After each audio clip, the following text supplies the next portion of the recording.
স্কুলৰ ছাত্ৰ-ছাত্ৰী তথা আৰু অন্যান্য শিক্ষানুষ্ঠানৰ ছাত্ৰ-ছাত্ৰীসকল মই প্ৰথমতে অলপ কিছু কথা কৈ লওঁ তাৰপিছত মোৰ কথাখিনিৰ ওপৰত বা তোমালোকে ভাবি থকা আৰু বিভিন্ন ব্যক্তি আছে শিক্ষাৰ্থীও আছে আৰু বিষয়ো আছে আইডি মই তেওঁলোককো ক'বলৈ সুবিধা দিম অকল মই কথা নহ'ব না যেনেকৈ কমাৰ্চিয়েল ব্ৰেক থাকে টিভিত এতিয়া মোৰ যেতিয়া ভাগৰ লাগিব তেতিয়া মই তেওঁলোককো কিছুমান কথা ক'বৰ কাৰণে সুবিধা দিম এতিয়া কথাটো হ'ল তোমালোকে গম পাইছে আমি এতিয়া যিখিনি কথা আলোচনা কৰিম সেইখিনি কোনো কথা পাঠ্যক্ৰমত অন্তৰ্ভুক্ত হৈ থকা নাই কিন্তু তোমালোকে দশম শ্ৰেণী উত্তীৰ্ণ হোৱাৰ পিছত বা দ্বাদশ শ্ৰেণী উত্তীৰ্ণ হোৱাৰ পিছত সেইখিনি আৱশ্যক হৈ পৰিব ঠিক আছে আৰু সকলোৱে কথাখিনি অলপ মন দি শুনিবা আজি কি তাৰিখ 8 জুন 2024 চনৰ এই দিনটোৱে তোমালোকৰ মই এইটো কৈছো যে জীৱনটো পৰিৱৰ্তন কৰি দিব 5 বছৰ পিছত 10 বছৰ পিছত গম পাব যে আজি দিনটো আমি উপস্থিত থকাৰ কাৰণে মই এতিয়া এই পৰিচয়ত আছো এইটো লিখি ল'ব পাৰে কথাটো বঞ্চিত বুঢ়াভাই কৈছে বুলি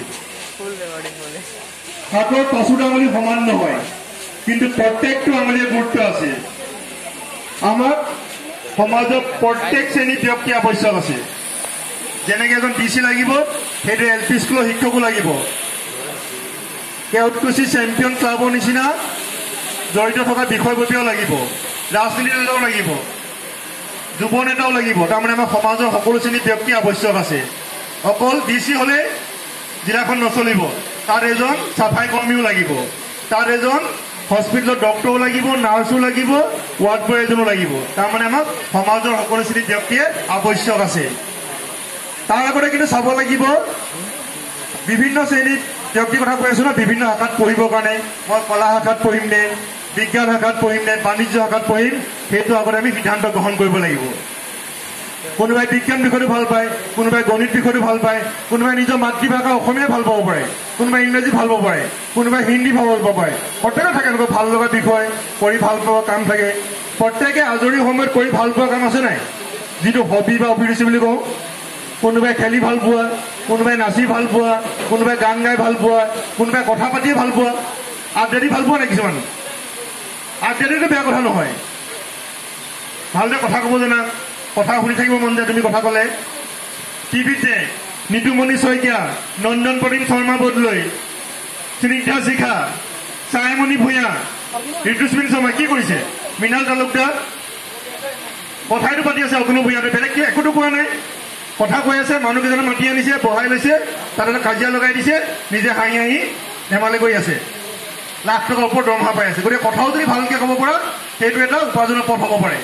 এই যে এংকৰিংবিলাক নেশ্যনেল লেভেল ইণ্টাৰনেশ্যনেল এংকৰিংবিলাক অনুষ্ঠানবিলাক এজন এংকৰে দিনটোত হয়তো 10,000 20,000 টকা 50,000 টকাকো পাব পাৰে কথা ভালকৈ ক'ব পাৰিব লাগিলে প্ৰনাউন্সিয়েশ্যন ঠিক হ'ব লাগে পৰিস্থিতি থাকিলে কেনেকৈ কথাটো ক'ব লাগিব কোনো এজন মানুহ মাতি আনিছা ইণ্টাৰভিউ ল'লে সেই মানুহজনৰ বিষয়ে জানিব লাগিব মানুহজনক কেনেকৈ প্ৰশ্ন কৰিবা তাৰমানে যি কামে কৰা খালি ভালদৰে কৰিব লাগিব পলিটিকেল লিডাৰ তুমি যদি ভালদৰে যদি পলিটিকেল লিডাৰ হোৱা সৎপথত থাকি MP এজনৰ যাৰ দৰমহা কিমান আছে সুবিধা আচলতে অলপ বেকা পথে উপাৰ্জন কৰে কাৰণে বহুত ধৰণপতি হয় কিন্তু সৎপথত থাকি উপাৰ্জন কৰিও MP এজনৰ MLA এজনৰ বহুত টকা পইচা দৰমহা পাতি গতিকে কথা যিয়ে কৰা সকলোতে উপাৰ্জনৰ পথ আৰু কোনো চৰকাৰে কিন্তু কেতিয়াও 100% নিবনুৱা সমস্যা চৰকাৰী চাকৰি সমাধান কৰিব নোৱাৰে যি চৰকাৰে হওক চৰকাৰী চাকৰি যোগেদি 100% নিবনুৱা সমস্যা সমাধান নহয় গতিকে চৰকাৰীয়ে হওক বেচৰকাৰী হওক আটাইতকৈ উত্তম হ'ল স্বনিৰ্ভৰশীল তাৰমানে কি নিজে কিবা এটা কৰা ব্যৱসায় বাণিজ্য হওক যি হওক নিজে সংস্থাপিত হ'লে আন 10জনকো সংস্থাপিত কৰিব পৰা যায় আৰু বৰ্তমান প্ৰেক্ষাপটত আনকি ডিচি এজনৰ যদি সৎপথত থাকে তেতিয়াহ'লে কিন্তু সচ্ছল জীৱন যাপন কৰা সম্ভৱ নহয় পেৰেলি স্বনিৰ্ভৰশীলকৈ কিবা এটা কাম কৰিব লাগিব উপাৰ্জনত আনকি পঢ়া টাইমতো তোমালোকে উপাৰ্জনৰ পথ মুকলি কৰিব পাৰা বিভিন্ন উপায় আছে তোমালোকে আৰু 9ত আছা 10ত আছে 11 12ত শনিবাৰে দেওবাৰে যদি 5-6ৰ ল'ৰা ছোৱালীকো যদি কাৰোবাক যদি পঢ়াই দিয়া কাৰোবাৰ ঘৰত দেখাই দিয়া মানুহ নাই বোলে ইংলিছে পঢ়াই দিলা মেথছে পঢ়াই দিলা বিজ্ঞানে পঢ়াই দিলা তেতিয়াতো তোমাৰ 500 টকা বা 1000 টকা মান্থলি পালা তুমি যদি লিখা মেলা কৰা বাতৰি কাকত আলোচনী আছে অসমতে তোমাৰ যদি লিখা মেলা যদি প্ৰকাশ হয় তেতিয়া তুমি পইচা পাব পাৰা কুইজ কম্পিটিশ্যন ডিবেট কম্পিটিশ্যন বছৰৰ 12 মাহে চলি থাকে তাত 1 লাখ টকা 50,000 এনেকৈ প্ৰাইজ মানি থাকে এই কুইজ কম্পিটিশ্যনত তোমালোকে যোগদান কৰা যায় ডিবেট কম্পিটিশ্যনত তাৰ যোগেদি তোমাৰ প্ৰাইজ মানি যোগেদি উপাৰ্জন কৰিব এনেকুৱা অসমতে ল'ৰা ছোৱালী আছে এনেকুৱা কম্পিটিশ্যনত যোগদান কৰি পেলাই পঢ়া খৰচ উলিয়াই আছে অসমতে আছে তাৰমানে জিপে কৰা আৰু এই যে ক'লো যে কুইজত যদি যোগদান কৰা তুমি তোমাৰ জেনেৰেল নলেজটো বাঢ়িব এতিয়া বিভিন্ন ধৰণৰ প্ৰতিযোগিতামূলক পৰীক্ষাত এখন প্ৰশ্ন কাকত থাকে সেই প্ৰশ্নখনক কি বুলি কয় পৰীক্ষা অনুযায়ী জেনেৰেল ষ্টাডিজ বা জেনেৰেল নলেজ আমি জেনেৰেল নলেজক দুটা ভাগত বিভক্ত কৰিব পাৰোঁ এটা ক'ব ট্ৰেডিশ্যনেল জেনেৰেল নলেজ কোনবিলাক ট্ৰেডিশ্যনেল জেনেৰেল নলেজ ক্লাছ 1 পৰা 10 লৈকে যি ছাবজেক্টে পঢ়িছা সেইটো তোমালোকে বিজ্ঞান শাখাত পঢ়িলেও কলা শাখাত পঢ়িলেও ভৱিষ্যতে বাণিজ্য শাখাত পঢ়িলেও সকলোৱে জানিবই লাগিব ক্লাছ 1 to 10 যি ছাবজেক্টে পঢ়িছা সেইখিনি থৰো সকলোৱে জানিব লাগিব সেইটো কৈছোঁ যে মই traditional general knowledge A+B whole square equal কিমান A to Z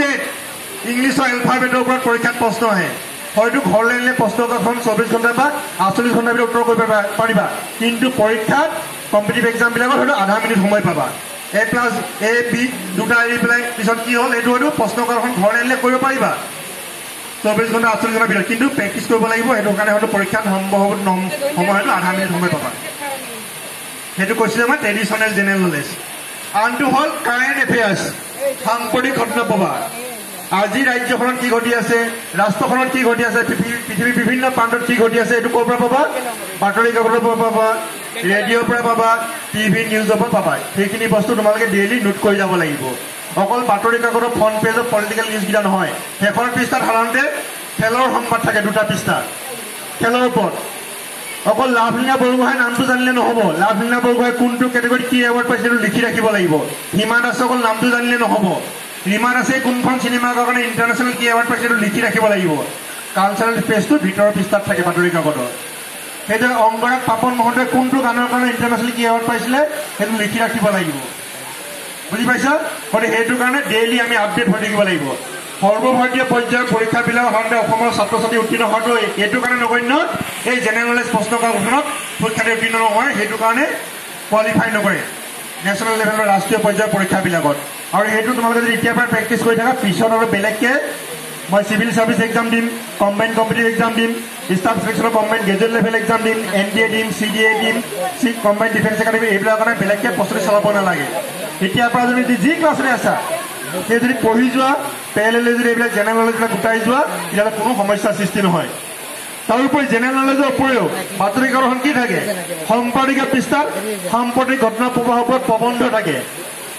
letter to editor থাকে আৰু সম্পাদকীয় থাকে এতিয়া এইকেইদিন খুব গৰম হৈছিলে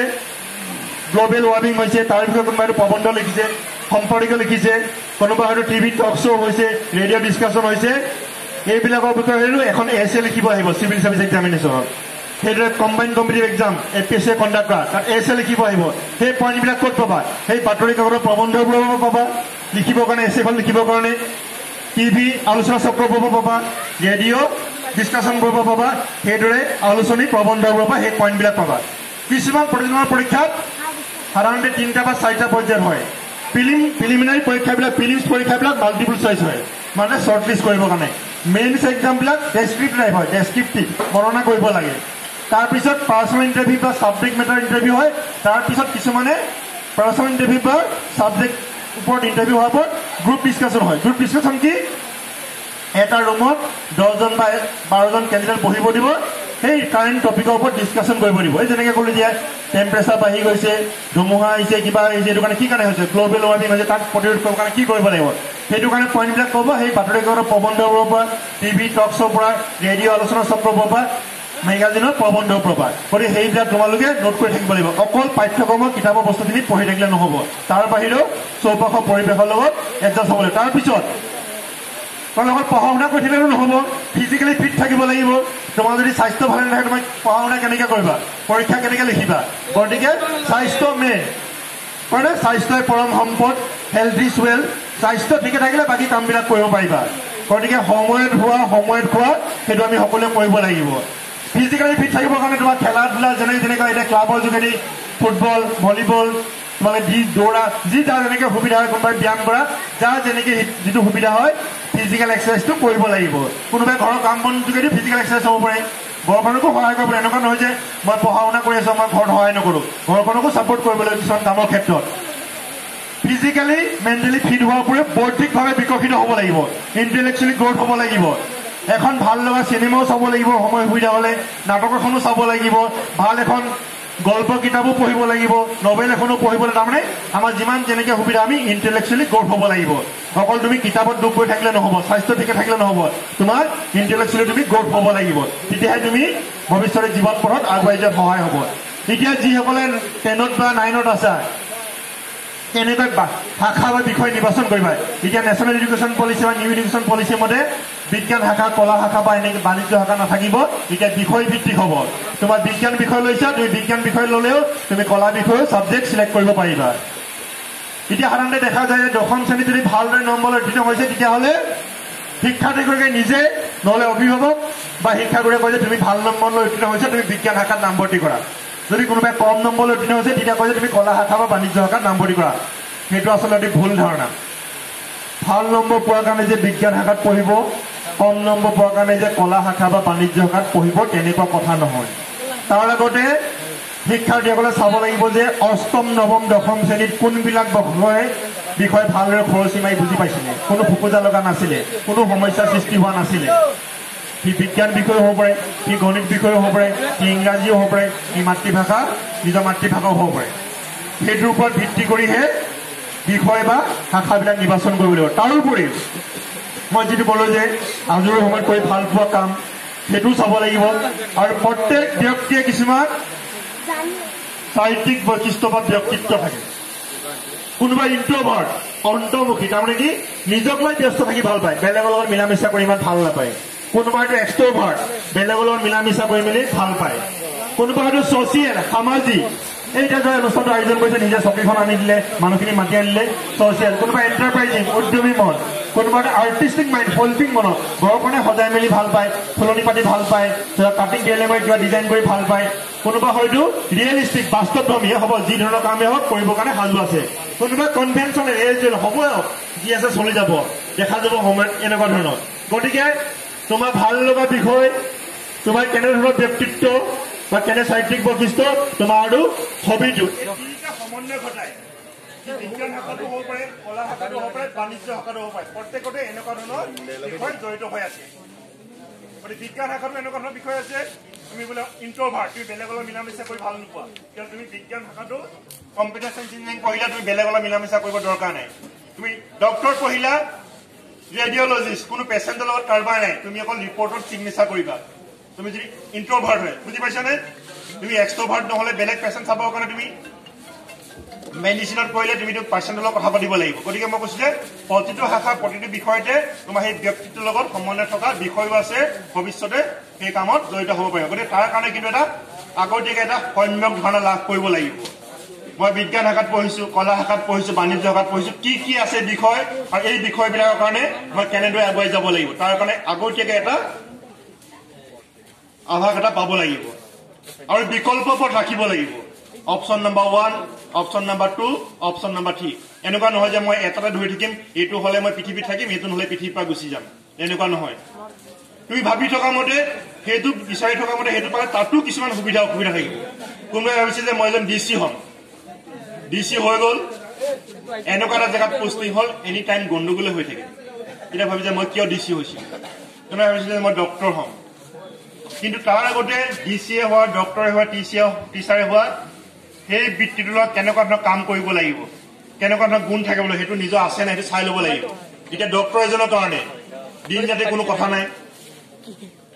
ধনী দুখীয়া কথা নাই, ডেকা বুঢ়াৰ কথা নাই, সকলোকে চিকিৎসা প্ৰদান কৰিব লাগিব। শিক্ষক হ'ম বুলি ভাবিছা, কলেজে হওক, হাইস্কুলে হওক, হাই ছেকেণ্ডেৰী হওক, ইউনিভাৰ্চিটি হওক, বুজি নাপালে ছাত্ৰ ছাত্ৰীক 100 বাৰলৈকে বুজাব লাগিব, ধৈৰ্য শক্তি থাকিব লাগিব। 24 ঘণ্টাই টিচাৰ, এনেকুৱা নহয় যে অকল ক্লাছত টিচাৰ। কোনোবাই পুলিচ অফিচাৰ হ'ম বুলি ভাবিছা, 24 ঘণ্টাই ডিউটি, ৰাতি 12টা বজাত ক'ত গণ্ডগোল হৈছে উপস্থিত হ'ব লাগিব, এছপিজন, ডিচিজন মত উপস্থিত হ'ব লাগিব। গতিকে এই প্ৰতিটো বৃত্তিতে কিছুমান গুণ দক্ষতা থাকিব লাগিব, আৰু সেইখিনি কেপাচিটি কেপেবিলিটি আছে নাই সেইটো আগতে জানি ল'ব লাগিব। যদি নাই সেইখিনি আয়ত্ব কৰিব লাগিব। কোনোবাই ভাবিছে যে মই অইল এণ্ড চিপ চাকৰি কৰিম, oil and ship shift duty থাকে, morning shift, evening shift, night shift. কোনোবাই যদি 5টা বজাত কেতিয়াও শুই উঠি পোৱা নাই, তেতিয়াহ'লে 6টা বজাত মৰ্ণিং চিফ্টৰ ডিউটিটো কৰিবৰ কাৰণে কেনেকৈ পাৰিবা? হয় 6টা বজাৰ আগত শুই উঠিবৰ কাৰণে প্ৰেক্টিচ কৰিব লাগিব, চাকৰিটোৰ কাৰণে আবেদন কৰাৰ আগতে। নহয়, সেই চাকৰিটোৰ কাৰণে আবেদন কৰিব নালাগিব। গতিকে এই ইনফৰমেশ্যনবিলাক ক'ত পাবা? চাকৰি বিজ্ঞাপন সেই বাতৰি কাকততে পাবা। এক্সক্লুসিভ ইনফৰমেশন ক'ত পাবা বাতৰি কাকতে পাবা নামভৰ্তি বিজ্ঞাপন ক'ত পাবা বাতৰি কাকত পাবা এতিয়া বহুতে কয় যে ইণ্টাৰনেটতে সকলো তথ্য পোৱা যায় কিন্তু ইণ্টাৰনেটখন এখন সাগৰৰ নিচিনা এগৰাকী শিক্ষাৰ্থীৰ কাৰণে এগৰাকী শিক্ষাগুৰুৰ কাৰণে বা এগৰাকী অভিভাৱকৰ কাৰণে সম্ভৱ নহয় যে কোনটো তথ্য শুদ্ধ কোনটো তথ্য অশুদ্ধ জনাটো গতিকে জনা শুনা ব্যক্তিৰ পৰা পৰামৰ্শ গ্ৰহণ কৰিহে সুবিধা এই বিষয়ে আগবাঢ়িব লাগিব ইণ্টাৰনেটত চাই পেলাই সিদ্ধান্ত গ্ৰহণ কৰিলে বিপদত পৰিব লাগিব কিন্তু বাতৰি কাকতখনৰ সাধাৰণতে যিটো বিজ্ঞাপন প্ৰচাৰ হয় সেইটো যেতিয়া প্ৰিণ্টেড ফৰ্মত আহে যিকোনো ধৰণৰ বিজ্ঞাপন বাতৰি কাকত দিব নোৱাৰে ফলছ বিজ্ঞাপন যিটো পিছত জেলত যাবলগীয়া হ'ব পাৰে কিন্তু ইণ্টাৰনেটত ময়ো এক্সাইজ যিকোনো লিখি দিব পাৰোঁ কিন্তু সেইটো ক্ৰছ ভেৰিফাই কৰিবলৈ কোনো মানুহ নাই গতিকে মই যদি সম্ভৱ হয় তোমালোকে সকলোৱে ঘৰত এখন বাতৰি কাকত ৰাখিবৰ কাৰণে ক'বা 10 টকা এটা নাম অন্ততঃ খৰচটো কৰা বহুত টকা পইচা খৰচ হয় অন্ততঃ 10 টকা ডেইলি এখন বাতৰি কাকত তাৰপৰা জানিবলৈ বহুত কথা থাকে প্ৰথম পৃষ্ঠাৰ পৰা শেষ পৃষ্ঠালৈকে আৰু দ্বাদশ শ্ৰেণীলৈকে ইণ্টাৰনেট কাৰো দৰকাৰ নাই মোবাইল কাকো দৰকাৰ নাই কোভিডৰ টাইমত ইউজ কৰিলে ঠিকে আছে বাৰু এতিয়া আচলতে আৰু দৰকাৰ নাই অকল অনলাইন আবেদন কৰাৰ কাৰণে ভৱিষ্যত লাগিব কিন্তু সেইখন ঘৰৰ কাৰোবাৰ থাকিলে হ'ল বা ইণ্টাৰনেট কাফে পৰা গৈ পেলাই আবেদন কৰিব পাৰিবা নিটৰে হওক বা JEE হওক CEE এক্সামৰ কাৰণে তাৰ বাহিৰে কোনো ইণ্টাৰনেট দৰকাৰ নাই প্ৰথম পৃষ্ঠাৰ পৰা কিতাপৰ শেষৰ পৃষ্ঠালৈ যদি খৰচি মাৰি পঢ়ি চোৱা তাৰ বাহিৰে বেলেগ কোনো দৰকাৰেই নাছিল পৰীক্ষাত দশম শ্ৰেণীৰ পৰীক্ষাটো লাষ্ট 10 বছৰ কুৱেশ্যন পেপাৰ চালে সাধাৰণতে 70-80 ওপৰ পাৰ্চেণ্ট পাই যায় কিন্তু পৰ্যটনৰ পৰীক্ষাবিলাক প্ৰথম পৃষ্ঠাৰ পৰা শেষৰ পৃষ্ঠালৈ খৰচি মাৰি যদি বুজি যোৱা তেতিয়াহে পৰ্যটনৰ পৰীক্ষাত সুখ্যাতি উত্তীৰ্ণ হ'বা নহ'লে কমন কুৱেশ্যন কেতিয়াও কম্পিটিটিভ এক্সামত নাহে বেছিক কনচেপ্ট ক্লিয়াৰ থাকিব লাগিব যাৰ কনচেপ্ট ক্লিয়াৰ থাকে সি যিকোনো কম্পিটিটিভ এক্সাম কোৱালিফাই কৰিবই আৰু কোচিং ল'ব লাগিবলৈ কোনো ধৰা বন্ধা নিয়ম নাই কোচিং ইনষ্টিটিউটে কোনো মগজুত ভৰাই দিব নোৱাৰে যদি নিজে পঢ়া শুনা নকৰা কোচিং ইনষ্টিটিউটৰ ডিফাইন কেটেগৰী থাকে গম পাই যে যিজন ল'ৰা ভাল হয় তেওঁ কাৰণে বেলেগকৈ পঢ়ায় যিজন দেখিছে 10 বছৰ পঢ়ালেও কোৱালিফাই নকৰে তেওঁক তেনেকেই ধৰি থাকে পইচা লৈ থাকে গতিকে সেইটো বেলেগ চেপ্টাৰ বাৰু এতিয়া কাৰোবাৰ এনেকুৱা হ'ব পাৰে দশম শ্ৰেণী পাছ কৰাৰ পিছতে বোলে ঘৰখনক আৰ্থিকভাৱে ছাপৰ্ট দিব লাগে ইনকম কৰিব লাগে কাৰোবাৰ বোলে ককাই ভাইনী কেইবাজনো আছে মই সোনকালে উপাৰ্জন কৰিব লাগে কিবা পাঠ্যক্ৰম আছে নেকি তাৰ কাৰণেও পাঠ্যক্ৰম আছে আনকি মেট্ৰিক পাছ নকৰিলেও 10 পাছ নকৰিলেও কিছুমান পাঠ্যক্ৰম আছে ঔদ্যোগিক প্ৰশিক্ষণ প্ৰতিষ্ঠান ITI ওয়াৰমেন ৱেল্ডাৰ সুইং টেকনলজি এইবিলাক এনেকুৱা কিছুমান পাঠ্যক্ৰম আছে যিবিলাক অষ্টম শ্ৰেণী উত্তীৰ্ণ হ'লে হয় তাৰপিছত দশম শ্ৰেণী উত্তীৰ্ণ হ'লে মেচিনিষ্ট তাৰপিছত অটোবডি ৰিপেয়াৰিং তাৰপিছত এনেকুৱা কেমিকেল প্ৰচেছিং এনেকুৱা বিভিন্ন ধৰণৰ বিভাগ প্ৰতিখন IITতে এনেকুৱা নাই দুবছৰীয়া পাঠ্যক্ৰম কিছুমান এবছৰীয়া পাঠ্যক্ৰম এতিয়া তোমালোকে পূজা টাইমত বা বিহু টাইমত বা ঈদৰ টাইমত যদি এজন দৰ্জীৰ ওচৰত যোৱা কাপোৰ চিলোৱা তেতিয়া ক'ব যে মই এমাহৰ আগত বস্তুটো অৰ্ডাৰ দিব কমপ্লিট কৰিব নোৱাৰিম ব্লাউজটো অকণমান ডিজাইন কৰি কাটিং কৰি দিব চিলাই দিব 500-600 টকা কোনোবাই হয়তো মাষ্টাৰ ডিগ্ৰী PhD কৰি ঘৰত বহি আছে কোনোবাই সুইং টেকনলজি পাঠ্যক্ৰম সমাপ্ত কৰি বিউটিচিয়ান সমাপ্ত কৰি পেলাই অলপ চুলি ডিজাইন কৰি কাটি দিলে 500-600 টকা চেলাৰী কাটিলে নহয় 50 টকা নে 60 টকা এটা গতিকে কোনোবাই হয়তো মাষ্টাৰ ডিগ্ৰী কৰি বহি আছে বিউটি পাৰ্লাৰ কিমান টকা ইনকম হৈছে গতিকে কামৰ কোনো সৰুব নাই কাম কৰিব লাজ কৰিব নাই সেইটো মনৰ পৰা ৰাখিব লাগিব তেতিয়াহ'লে আমি সকলোৱে ৰূপতে কোনো বেলেগক সহায় কৰিব নাহে তুমি নিজে যদি নিজৰ কামত যদি আগবাঢ়ি নোযোৱা সেইটো হ'ল ঔদ্যোগিক প্ৰশিক্ষণ প্ৰতিষ্ঠান প্ৰত্যেক ডিষ্ট্ৰিক্টতে একোখনকৈ ITI আছে আৰু কিছুমান ব্যক্তিগত খণ্ডতো ITI আছে কিন্তু সেই ব্যক্তিগত খণ্ডত যদি ITI যদি পাঠ্যক্ৰম গ্ৰহণ কৰা তেতিয়াহ'লে চাব লাগিব national council for vocational training বা state council for vocational training approval আছে নাই যদি এপ্ৰুভেল নাথাকে তেতিয়াহ'লে পিছত কিন্তু মানে গভৰ্ণমেণ্ট চাকৰিৰ কাৰণে এপ্লাই কৰিব নোৱাৰিবা যেনেকৈ ৱায়াৰ ইলেক্ট্ৰিচিয়ান ফিটাৰ এইবিলাক গভৰ্ণমেণ্ট ছেক্টৰটো বহুত লাগে প্ৰত্যেক অফিচৰে এজন ইলেক্ট্ৰিচিয়ান লাগে প্ৰত্যেকতে ফিটাৰ লাগে যেনেকৈ এইবিলাক পানী পাইপ মটৰ এইবিলাক মেচিন বহাবৰ কাৰণে পানী মটৰ গতিকে এইবিলাকত মাষ্টাৰ ডিগ্ৰী PhD কৰি বহি থকাতকৈ বহুত টকা ইনকম কৰিব মই কোৱা নাই যে তোমালোকে সকলোৱে কৰিবলৈ তোমালোকে এইবিলাক শিকি থ'লে পিছত কোনো অথলে নাযায় কামবিলাক তাৰপিছতে পলিটেকনিক ক্লাছ 10 পাছ কৰাৰ পিছত 3 বছৰ ডিপ্ল'মা পাঠ্যক্ৰম আছে সেই পলিটেকনিকৰ কাৰণে কি আগতে আছিল এটা এণ্ট্ৰেন্স পৰীক্ষা দিব লাগে এই বছৰৰ পৰা এতিয়া দশম শ্ৰেণী জাষ্ট উত্তীৰ্ণ হ'লে হ'ল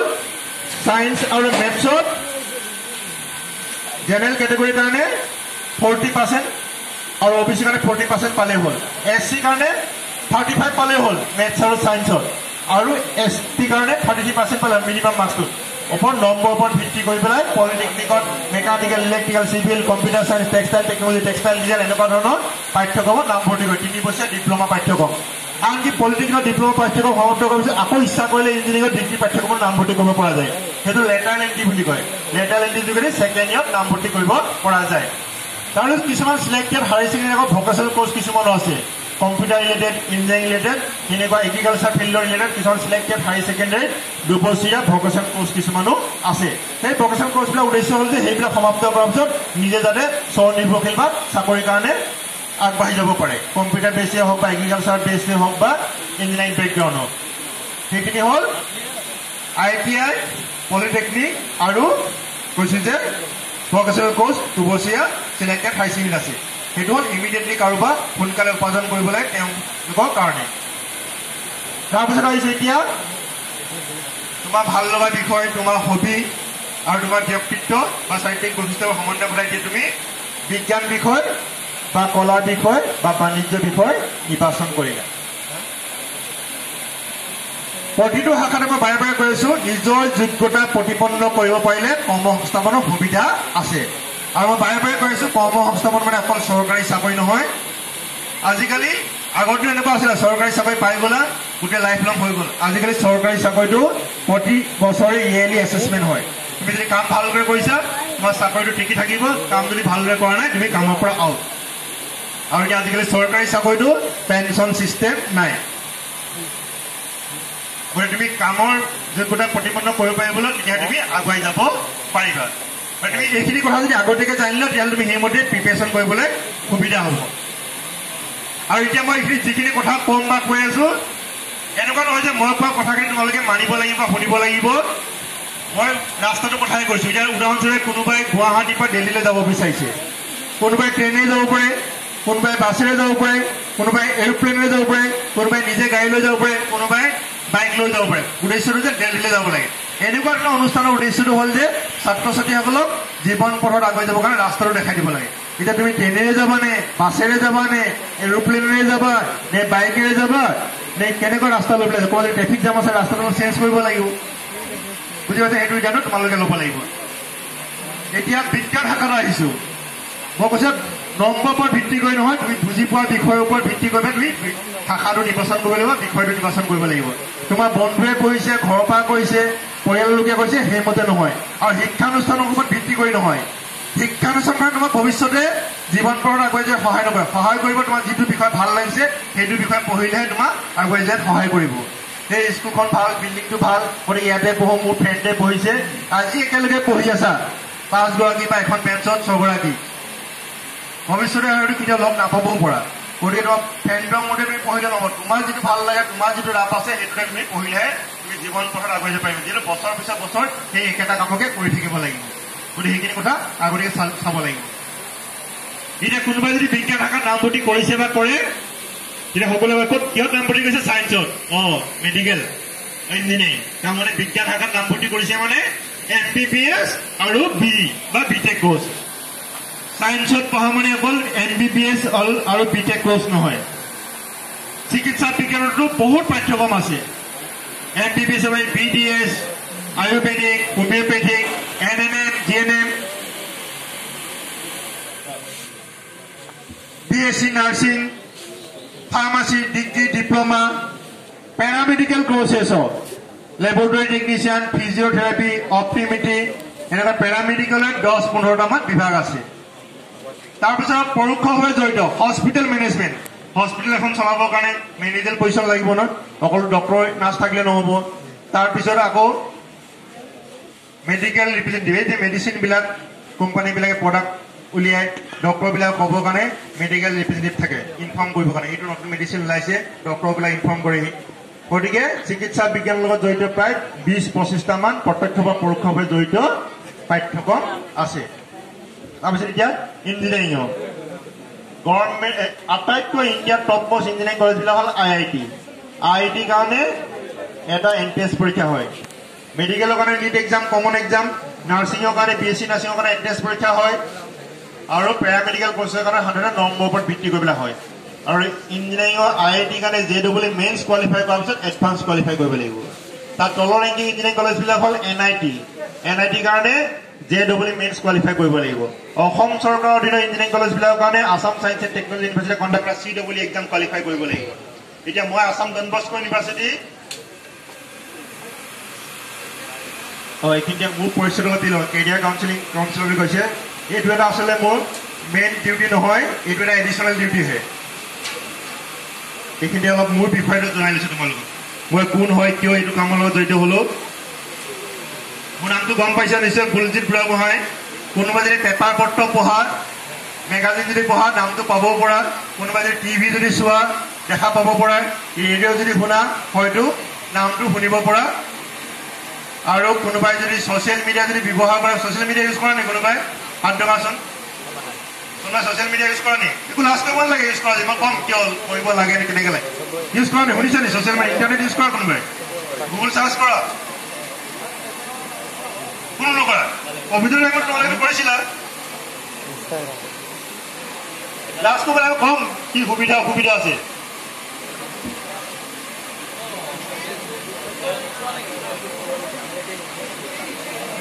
আৰু নাই ইণ্টাৰনেটত তোমাৰ আছে বাৰু এটা জেগাত আহি আছে এতিয়া মোৰ ঘৰ ধেমাজি জিলাৰ ভেৰপৰা গাঁও যে দেৱাংগই যেনেকৈ ক'লে যে মাতৃভাষাৰে মাধ্যমত পঢ়া শুনা কৰিছিলে মই মাতৃভাষাৰে প্ৰাথমিক বিদ্যালয় পঢ়া শুনা সমাপ্ত কৰিছিলোঁ তাৰপিছত ধেমাজি উচ্চতৰ মাধ্যমিক বিদ্যালয়ৰ পৰা 1993 মেট্ৰিক পাছ কৰিছোঁ ক্লাছ 10 1993 তাৰপৰা ধেমাজি হায়াৰ ছেকেণ্ডেৰীৰ পৰা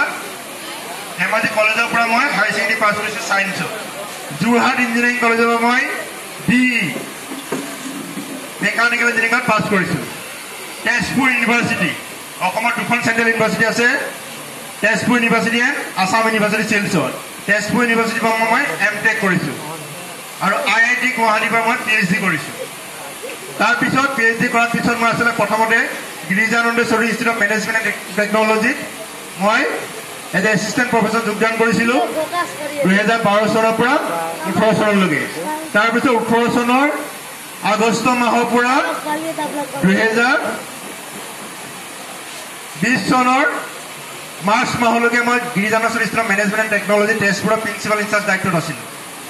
তাৰপিছত জুন মাহৰ 2020 চনৰ জুন মাহৰ পৰা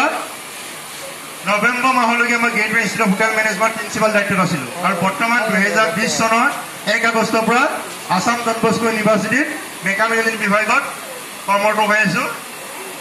বৰ্তমান মই HOD দায়িত্বটো আছোঁ এইটো হ'ল মোৰ পঢ়া শুনা গতিকে মোৰ প্ৰধান দায়িত্বটো হ'ল টিচিং কৰা শিক্ষাৰ্থীসকলক পাঠদান কৰা আৰু এই কামটোত মই কেনেকৈ জড়িত হ'লোঁ মই যেতিয়া ধেমাজিৰ পৰা যোৰহাট ইঞ্জিনিয়াৰিং কলেজত পঢ়িব গৈছিলোঁ তেতিয়া মই ভাবিছিলোঁ ইঞ্জিনিয়াৰিঙত BE সমাপ্ত তাতে শেষ আৰু ইঞ্জিনিয়াৰ হৈ গ'লোঁ তাৰপিছত যে পঢ়িব পাৰি মই গম পোৱা নাছিলোঁ যেতিয়া লগৰ ল'ৰা ছোৱালীবিলাকে MTech কৰিবৰ কাৰণে এপ্লাই কৰিছিলে সেইদৰে মই তেজপুৰ ইউনিভাৰ্চিটিত MTech কৰাৰ সুবিধা পালোঁ তেতিয়া মই MTech কৰিবলৈ সুবিধা পাওঁতে যে পিছত গম পালোঁ যে ইঞ্জিনিয়াৰিঙত PhD কৰিব পাৰি যেতিয়া PhD কৰিবৰ কাৰণে মই IIT গুৱাহাটীত 2005 চনত আহিছিলোঁ IIT Indian institute of technology IIT মানে মই তাত অকল ভাবিছিলোঁ যে ইঞ্জিনিয়াৰিঙৰ পাঠ্যক্ৰমে আছে তাত যে ফিজিক্স কেমেষ্ট্ৰি মেথামেটিক্সৰ MSc আছে MA ইন ডেভেলপমেণ্ট ষ্টাডিজ আছে IIT গুৱাহাটী আহি পেলাই গম পাইছিলোঁ BTech কোৰ্চত অসমৰ ছাত্ৰ ছাত্ৰীৰ সংখ্যা 2005 চনৰ পৰা কিন্তু কম আছিলে আনকি MSc আৰু MA ইন ডেভেলপমেণ্ট ষ্টাডিজত কম আছিলে তেতিয়া আমি এতিয়া ভাবিলোঁ যে কিছুমান লগৰ ল'ৰা ছোৱালীবিলাকে যে কিমান ল'ৰা ছোৱালী আছে আমিতো নাজানো তেতিয়া আমি সিদ্ধান্ত গ্ৰহণ কৰিলোঁ যে আমি এটা অনুষ্ঠান পাতোঁ তেতিয়া আমি গম পাম যে কিমান ল'ৰা ছোৱালী আছে তেতিয়া আমি কি কৰিলোঁ এইটো প্লেনিংটো হৈছে 2006 চনত তাৰ প্লেনিং কৰি 2007 চনত আমি কি কৰিলোঁ শনিবাৰে সাধাৰণতে IIT অফিচিয়েলি বন্ধ থাকে ৰিচাৰ্চ স্কুলৰ শনিবাৰে চেংগিচা কৰিব নালাগে শনিবাৰে দেওবাৰে বন্ধ থাকে তেতিয়া আমি কি কৰিলোঁ বিহুৰ আগৰ শনিবাৰটোত এটা অনুষ্ঠান আয়োজন কৰিছিলোঁ বহাগৰ দুৱাৰদলিত বিহু হোৱা নাই গতিকে বহাগৰ দুৱাৰদলিত আমি এটা অনুষ্ঠান আয়োজন কৰিলোঁ 2007 চনত তেতিয়া আমি গোটেই হোষ্টেলবিলাকক মেছেজ কৰিলোঁ যে আমি 2007 চনৰ বিহুৰ আগৰ শনিবাৰে আমি লগ হ'ম তেতিয়া গোটেই হোষ্টেল ইনফৰ্মেশ্যন দিলোঁ যে আমি এটা লগ হ'ম তাৰ লগতে আমি চালোঁ যে IIT ফেকাল্টি কিমান আছে টিচাৰ কিমান আছে তেতিয়া আমি গম পালোঁ যে তেতিয়া আমাৰ 40-45 জনমান IIT গুৱাহাটীত ফেকাল্টি আছিলে অসমৰ ল'ৰা ছোৱালী এনেকৈ 50-60 জন মানহে আছিলে আৰু সেই অনুষ্ঠানটো এতিয়াও বৰ্তমান IIT গুৱাহাটী ষ্টুডেণ্ট চেলৰ এটা বহাগৰ অফিচিয়েল এটা ৰিকগনিশ্যন অনুষ্ঠান হৈছে গতিকে আমি 2008 চনত আৰম্ভ কৰা সেই অনুষ্ঠানৰ পৰা যেতিয়া গম পালোঁ যে লাহে লাহে মই IIT ওচৰ পাজৰ শিক্ষানুষ্ঠান এনেকুৱা কথা ইনফৰ্মেশ্যন শ্বেয়াৰ কৰিব ধৰিলোঁ লাহে লাহে বাতৰি কাকতত লিখিলোঁ লাহে লাহে বাতৰি কাকত লিখাৰ লগে লগে বিভিন্নজনে বিভিন্ন সময়ত মোক ফোন যোগেদি এইবিলাক কথা সোধা আৰম্ভ কৰে তেতিয়া মই এটা সময় নিৰ্ধাৰণ কৰি দিলোঁ তোমালোকে কাগজ কলম আছে যদি মোক ফোন নম্বৰটো লিখি লোৱা তেতিয়া যিমান পাৰে কথাবিলাক আলোচনা কৰিম বহুতে হয়তো ৰাজহুৱাকে শুনিবলৈ বেয়া পাব পৰা যে মই এইটো হ'ম এইটো হ'বৰ কাৰণে কি হ'ব লাগে মোৰ ফোন নম্বৰটো হ'ল 9435188630 বলজিৎ বুঢ়াগোহাঁই শনিবাৰে সন্ধিয়া 6 বজাৰ পৰা 9 বজাৰ ভিতৰত বাকী বাৰত বাকী সময়ত নহয় অভাৰ ফোনত কি কাৰণে ফোন কৰিলে ক্ৰছ কুৱেশ্যন কৰি উত্তৰবিলাক ভালদৰে বুজাই দিব পৰা যায় যদি কোনোবাই ছ'চিয়েল মিডিয়া হোৱাটছএপ ইমেইলত কোনো প্ৰশ্ন উত্তৰ মই নিদিওঁ তেতিয়া ভালদৰে কথাবিলাক বুজাই দিব নোৱাৰি আৰু যেতিয়া ফোন কৰিবা ফোনটো লাউড স্পীকাৰত থাকিব লাগিব অভিভাৱকৰ কথাখিনি শুনিব লাগিব জানিব লাগিব বুজিব লাগিব তুমি বুজিলে নহ'ব অভিভাৱকো জানিব লাগিব যিটো সিদ্ধান্তটো তোমালোকে অভিভাৱক শিক্ষাৰ্থী আৰু শিক্ষাগুৰুসকলৰ মাজত লৈ পেলাই সিদ্ধান্তটো গ্ৰহণ কৰিব লাগিব গতিকে 9435188630 আৰু যেতিয়া ঘৰৰ মানুহক বা পৰিয়ালৰ কাৰোবাক দিবা সময়টো আৰু বাৰটো উল্লেখ কৰি দিবা 9435188630 বুজি পালা এতিয়া মই আৰু বিতংভাৱে কম তাৰ আগতে মই MA ডেভেলপমেণ্ট ষ্টাডিজত কেনেকৈ নামভৰ্তি কৰিব পাৰি কি কি পাঠ্যক্ৰম সুবিধা আছে তেওঁলোকক দুগৰাকী আহি পেলাই তোমালোক দুগৰাকী কৈ দিম any MA in development study any বেকগ্ৰাউণ্ডৰ পৰা আহিব পাৰে ইয়াত ক'ব কেমিষ্ট্ৰি বেকগ্ৰাউণ্ডৰ পৰা আছে জিঅ'গ্ৰাফি বেকগ্ৰাউণ্ডৰ পৰা আহিছে এনি ষ্ট্ৰীমৰ পৰা আহি পেলাই MA ডেভেলপমেণ্ট ষ্টাডিজ কৰ্চটো কৰিব পাৰি তোমালোকে কেনেকৈ নামভৰ্তি কৰিছে তোমালোকে অলপ অলপ কৈ দিয়া দুগৰাকী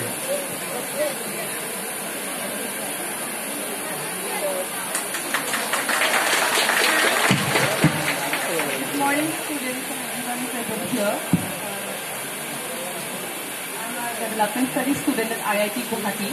Actually, the Development Studies program is an interdisciplinary course. Like you get to study all the courses that are present with the humanities and the social sciences discipline. And yeah, that's very much it. Now, my friend Barnali will speak on it. মই অসমীয়াতে বুজাই দিছোঁ তোমালোকক যাতে ভালকৈ বুজি পোৱা মোৰ নাম বৰ্ণালী মেধি মই গুৱাহাটীতে থাকোঁ ত' মই একচুৱেলি গ্ৰেজুৱেশ্যন কৰিছিলোঁ কেমেষ্ট্ৰিৰ পৰা মই BSc কৰিছিলোঁ তাৰপিছত মই 2 বছৰ জব কৰিছিলোঁ আসাম স্কিল ডেভেলপমেণ্ট মিছনৰ আণ্ডাৰত ঠিক আছে আসাম স্কিল ডেভেলপমেণ্ট মিছনৰ আণ্ডাৰত মই জব কৰি আছিলোঁ তেতিয়া মানে মোৰ ইণ্টাৰেষ্টটো অলপমান শ্বিফ্ট হ'ল পাব্লিক পলিচি মেকিং এইবোৰ মানে ইকনমিক্স ষ্টেটিষ্টিক্স এইবোৰত অলপমান শ্বিফ্ট হ'ল তাৰপিছত মই ডিফেন্সৰ পৰা আৰু এটা কৰ্চ কৰিলোঁ ইণ্টাৰনেশ্যনেল ৰিলেশ্যনছত তাৰপিছত যেতিয়া মই কৰি আছিলোঁ তেতিয়া মোৰ ফ্ৰেণ্ডছ কিছুমানে ক'লে মানে এনেকৈ IIT গুৱাহাটীত যদি তুমি পাব্লিক পলিচিত ইণ্টাৰেষ্ট